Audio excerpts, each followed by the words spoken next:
আসন্ন গণভোট উপলক্ষে ভোটারদের উদ্বুদ্ধকরণ এবং প্রচারণা কার্যক্রম জোরদার করার লক্ষ্যে বরিশালে বিভাগীয় মতবিনিময় সভা অনুষ্ঠিত হয়েছে।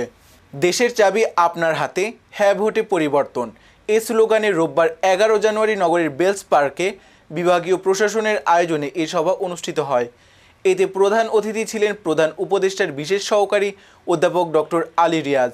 বিভাগীয় কমিশনার মোহাম্মদ মাহফুজুর রহমানের সভাপতিত্বে অনুষ্ঠিত সভায় আরও উপস্থিত ছিলেন প্রধান উপদেষ্টার অপর বিশেষ সহকারী মনির হায়দার, ধর্ম বিষয়ক মন্ত্রণালয়ের সচিব কামাল উদ্দিন এবং বিভাগীয় প্রশাসনের ঊর্ধ্বতন কর্মকর্তা, জেলা প্রশাসক, নির্বাচন সংশ্লিষ্ট কর্মকর্তা, বিভিন্ন দপ্তরের প্রতিনিধি এবং গণমাধ্যম কর্মীরা। এতে বক্তারা বলেন, ভোটাধিকার প্রয়োগে জনগণের আস্থা বাড়াতে নির্বাচন কমিশন ও জেলা প্রশাসন নিরলসভাবে কাজ করে যাচ্ছে।